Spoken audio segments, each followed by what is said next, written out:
ओम शांति। आप सबको नवरात्रि की मंगलमय और हार्दिक शुभकामनाएं।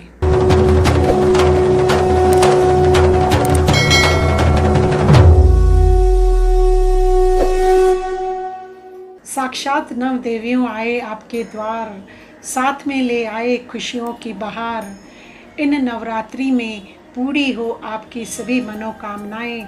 आप सबको मुबारक देवी नवरात्रि का त्योहार। भारत एक आध्यात्मिक श्रेष्ठ देश है जिसकी सभ्यता और संस्कृति बहुत प्राचीन और श्रेष्ठ है। ये सभ्यता और संस्कृति हमारे सभी त्योहारों में झलकती है, पर ये सिर्फ त्योहार नहीं है, पर इनके पीछे जीवन जीने का एक गहरा राज का महत्वपूर्ण तत्व बोध ज्ञान भी समाया हुआ है। ऐसे ही है हमारी ये नवरात्रि का त्योहार। दुर्गा माँ, संतोषी माँ, पार्वती माँ, काली माँ, लक्ष्मी माँ, सरस्वती माँ, गायत्री माँ, चारों तरफ देवियों का आह्वान, जागरण, व्रत, पवित्रता, जीवन, सात्विक का माहौल है। क्योंकि आज से नवरात्रि शुरू हो गई है, हम कितने न प्यार, श्रद्धा, भावना से शक्तियों का आह्वान कर रहे हैं, जिसको हम कहते हैं शिव शक्ति। आज थोड़ा वक्त निकालकर इन पर चिंतन करते हैं कि हम किसका और कहां से आह्वान कर रहे हैं। उसको हम शक्ति भी कहते हैं और माँ भी कहते हैं। उसको हम अस्त्र शस्त्रन के साथ भी दिखाते हैं और उनके चरणों में फिर असुर भी दिखाते हैं। ये सभी हमको कौन सा गहरा स्पिरिचुअल राज सिखाने की कोशिश कर रहे हैं। डिविनिटी एंड प्योरिटी, आत्मा के ओरिजिनल क्वालिटी यानी उसके गुण हैं, जिसको आज हमने बुला दिया है। जब हम अपनी डिविनिटी को भूलते हैं तभी ये विकार, काम, क्रोध, लोभ, मोह, अहंकार इमर्ज होते हैं। डिविनिटी मर्ज और विकार इमर्ज होते हैं। एक मयान में दो तलवार नहीं समा सकती। एक आदमी जंगल में से गुजर रहा था तो उसको रास्ते में 4 देवियां मिली। उसने उन चारों से पूछा, देवी जी आपका नाम क्या है और आप किधर रहते हैं?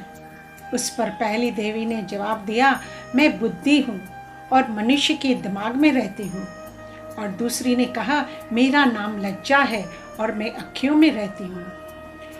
तीसरी ने जवाब दिया, मेरा नाम हिम्मत है और मैं दिल में रहती हूँ।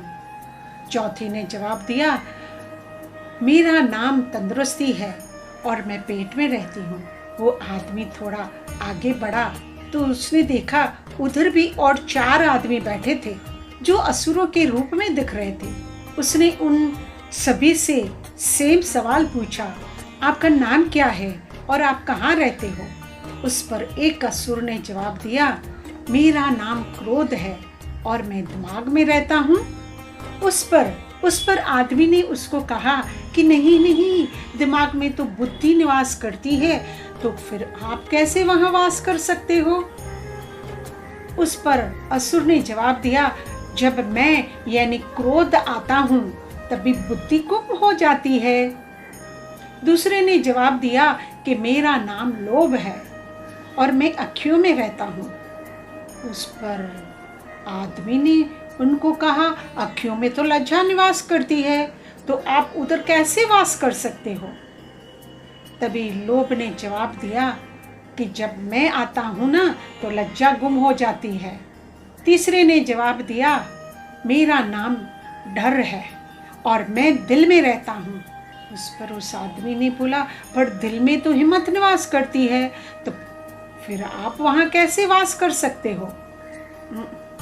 उस पर भय ने कहा कि जब मैं दिल में आता हूँ ना तो हिम्मत पूरी की पूरी भाग जाती है। चौथे ने कहा, मेरा नाम रोग है और मैं पेट में रहता हूँ। आदमी ने कहा, पेट में तो तंदुरुस्ती निवास करती है, आप वहाँ कैसे वास कर सकते हो? इसलिए रोग ने जवाब दिया, जब मैं पेट में आता हूँ ना तो तंदुरुस्ती भी रवाना हो जाती है, 9 2 11 हो जाती है। तो ये सारे विकार असुरों के रूप में एक सिंबॉलिक साइन है। इसके लिए देवियों के चरणों में असुर दिखाए जाते हैं। ये कोई फिजिकल असुर नहीं है, पर ये हमारे अंदर की आसुरी वृत्तियों जैसे कि wrong habit, weaknesses, jealousy, hatred, hurt, rejection, manipulations, control, domination, हमने तो इन पर कभी ध्यान ही नहीं दिया, तो वो जागृत रहते हैं।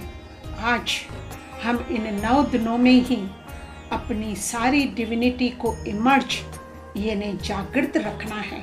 जैसे जैसे हम डिविनिटी को इमर्ज जागृत करते जाएंगे, वैसे वैसे ही ये विकार ऑटोमेटिकली मर्ज होते जाएंगे, क्योंकि एक ही टाइम में एक ही क्वालिटी के संस्कार जागृत हो सकते हैं। हर आत्मा के अंदर डिविनिटी और वीकनेसेस दोनों है। वैसे भी देवियों की महिमा करते हैं 16 कला संपूर्ण, संपूर्ण निर्विकारी, मर्यादा पुरुषोत्तम, अहिंसा परमो धर्म। तो जिसका धर्म ही है अहिंसा, तो फिर उनको हम हिंसा करते हुए कैसे दिखा सकते हैं। दूसरा, देवियों को 8 भुजाधारी दिखाया गया है, तो क्या देवियां अष्टभुजाओं के साथ पैदा हुई थी क्या? यहाँ भी ये भी फिजिकल 8 भुजाएं नहीं है। जैसे हम कहते हैं ना कि मेरा बेटा इज माय राइट हैंड, क्योंकि भुजा तो शक्ति, बल और ताकत, पावर का सिंबॉलिक साइन है। ये सारी आत्माओं की अंदरूनी 8 शक्तियां हैं, जिनसे ही हमारे में डिविनिटी इमर्ज हो सकती है। देवियों की हर पूजा में हर शस्त्र नॉलेज का सिंबॉलिक साइन है, जिसको यूज करने से हमारे जीवन में डिविनिटी इमर्ज होती है। तो आज हम पूरा दिन ये पुरुषार्थ करेंगे, इस आत्मा की 8 शक्तियों को जागृत रखने के लिए। नवरात्रि में सबसे पहले रात को जागरण करते हैं। अभी सोचिए, देवियों को सिर्फ रात को ही क्यों याद करने की जरूरत है? तो यहाँ रात भी अज्ञान रूपी अंधकार यानी नींद में से जागृत होकर डिविनिटी को आह्वान करना है। बाद में हम व्रत भी करते हैं, उसका भी स्पिरिचुअल मीनिंग ये है प्लेज। मैं आज ये 9 दिन में गुस्सा, परचिंतन, परदर्शन नहीं करूँगी, शांत रहूँगी। सुबह जल्दी उठकर ज्ञान ग्रहण करके मेडिटेशन करूँगी। पहले अपनी लाइफ में डिसिप्लिन लाएंगे, उनसे ही शक्तियाँ बढ़ती रहती है, जिससे हमारा विल पावर स्ट्रांग होता है। और सात्विक भोजन ही ग्रहण करेंगे, यानी without onion and garlic, vegetarian, और वो भी परमात्मा की याद में ही बनाया हुआ शुद्ध मन की स्थिति से बनायल भोजन ही प्रसाद कहलाता है। अब ये त्यौहार सब आते ही हैं हमको जीवन जीने का तरीका समझाने के लिए, और ये सिर्फ 9 दिन पर उनकी प्रैक्टिस करते करते सारी जीवन ही हमारी वैसी सात्विक बन जाएगी। बाद में हम दिया भी जलाते हैं। उसका स्पिरिचुअल राज, दिया एक मिट्टी यानी शरीर और उनकी लव यानी आत्मा का प्रतीक है। इसका ध्यान रखना होता है कि निरंतर ये दिया जगता ही रहे।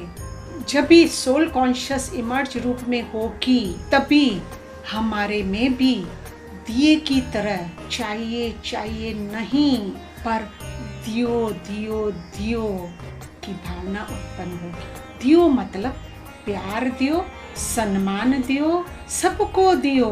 देने की भावना ही हमेशा के लिए जागती रहे, तो हमारा जीवन शुभ हो जाएगा और रिश्तों में एडजस्टमेंट और हार्मनी भी आ जाएगी। यही नवरात्रि में रास और गरबा माना हर किसी के साथ संस्कार का रास मिलन मनाने का ही सिंबॉलिक साइन है। तो हम सब इन 9 दिनों में इन देवियों को, शक्तियों को अपने आप में अंदर में जागृत रखेंगे।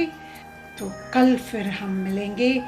देवी माँ के कौन सी दूसरी 8 शक्तियाँ हैं और उनको हम अपने जीवन में कैसे धारण करें।